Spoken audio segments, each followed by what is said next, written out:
on to who's popping. Who's popping? Who's and flopping? flopping? Who's Popping? Yeah, Who's who's flopping? flopping? Let's keep it positive. Let's move it positive. We was hating too much then. For me, a low-key pop.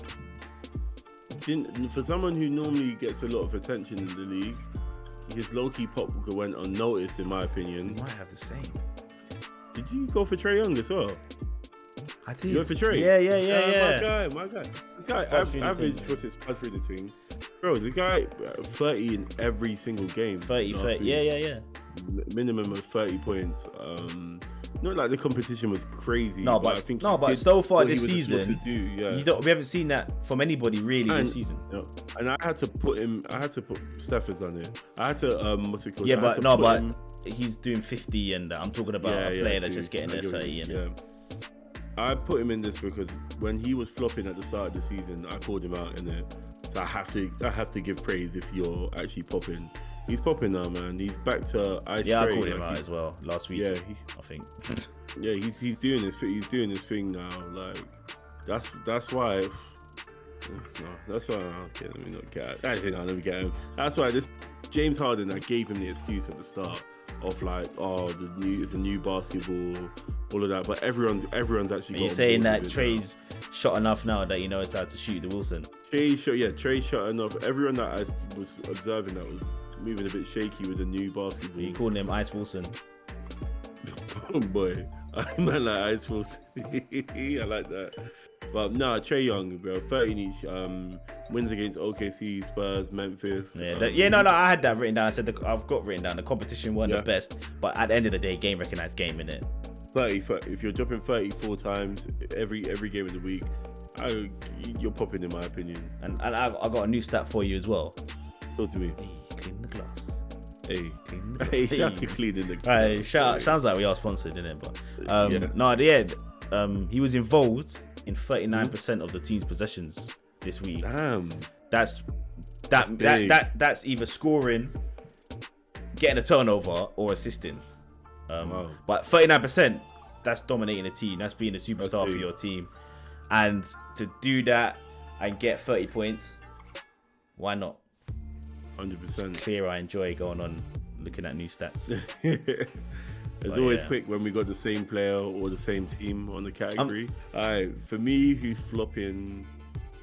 Just to let you know, there's so many players. There's bare players flopping. Yeah. But for me, I'm going to take it to the Eastern Conference, right? For a player, I only put this player in because I really actually like this player.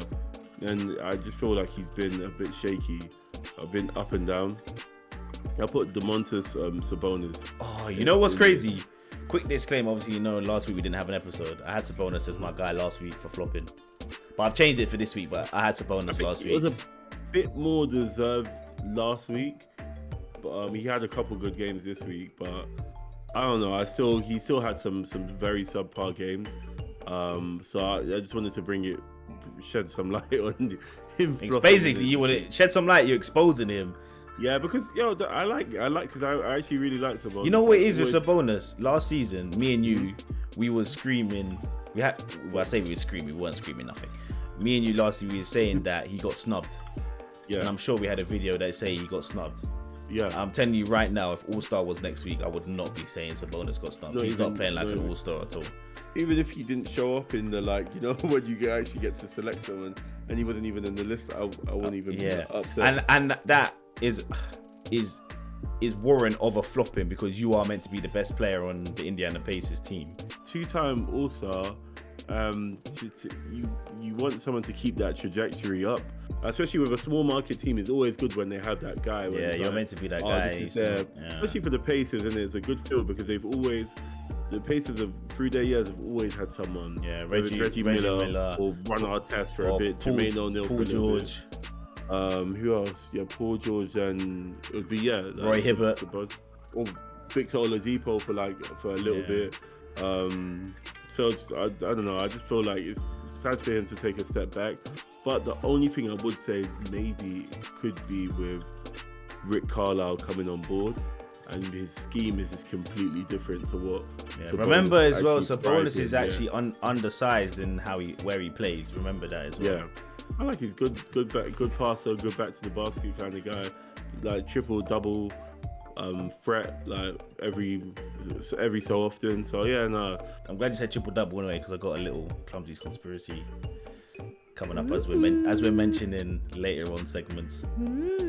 If you're watching this on YouTube, if you're watching this on YouTube, by the way, and you want to know about Clumsy's conspiracy, Professor's final thoughts, home team check-ins, and the other topics, we don't put all the visuals out. So if you want to hear the full episode, head over to Spotify, follow us there, listen there. Anyway, head over. Subscribe. For me, flopping this week, you've already mentioned his name in the episode already. Let me guess, please. Go on. Okay. If you don't get it, James Harden. Yeah, of course. I'm about to say, if you don't get it, then you don't need to be my co-host anymore. James Harden is flopping with a capital FLOPPING. What week are we in the NBA? We're now? in week 6. He's flopping. Yeah. He's flopping more than flopping of the week. He's flopping of the season. He's the biggest flop of the season for me. And it's weird to say that he definitely flopped this week, because this week he actually had 2 double-doubles and a triple-double. But that's not who he is in terms of like the reason why he got them. His points were low. This week he averaged 15 points. James Harden 15. The last 5 years he's practically averaged 30 points. 30 points a season. It's 15 points. I don't know what's going on there, bro. I don't know. Has he Kemba Walker? Is he just all of a sudden? I hope, like, you know what it is? What? This would be the biggest, like, you know when we're like, what happened to Blake? When we're like, what happened to Blake? Oh, what happened to Andre Drummond? Yeah. This would be the ultimate. If this is, I don't believe it is, because I feel like it's too much for it to happen. Way too this much. This would be the biggest fall off in NBA history. I honestly believe. I'm not gonna lie, bro. Like, obviously you can't say poor KD if he's getting millions, but bro, like, no help this season. He's actually, for me, having a detrimental effect on the Nets rather than a positive impact on them. Because he hasn't looked great. He's trash. The team doesn't look that great anymore. You know what I mean? For example, if he goes and say, if Draymond Green wasn't playing really well, the team doesn't look good. Do you know what I mean? Like, he just doesn't look good. I don't know. He had 7 turnovers against Phoenix. You know what he's been playing like? He plays like when Westbrook plays bad. You know what I mean? This is why you're a snake. Oh. That's snaky. Why? That's snaky, because the way you're talking about Westbrook is that's why people use him as a scapegoat, innit? Because you're saying that when Westbrook plays bad, it's like the worst thing. When Westbrook plays bad, it actually sticks out because he's a high volume guy. Okay. And he's a high usage guy. So it's not like when someone plays bad and they have rescued themselves. I have to. Oh god, I have to come to the rescue. No, you're right. Though, you're right. You dominate the ball, and you're actually your gift becomes your curse, if you get what I mean. Because you're do it all guy. You score and you pass as well. That's James Harden. Yeah. And when that's not looking good for him, that's a lot of bricks, a lot of misses, and a lot of turnovers. Yeah.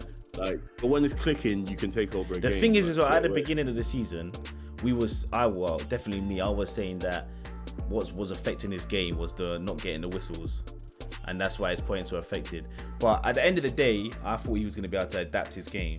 But it's just his it's just his overall efficiency. Like this week, across the last 3 games, he was 4 for 17 from the 3-point line. That's trash.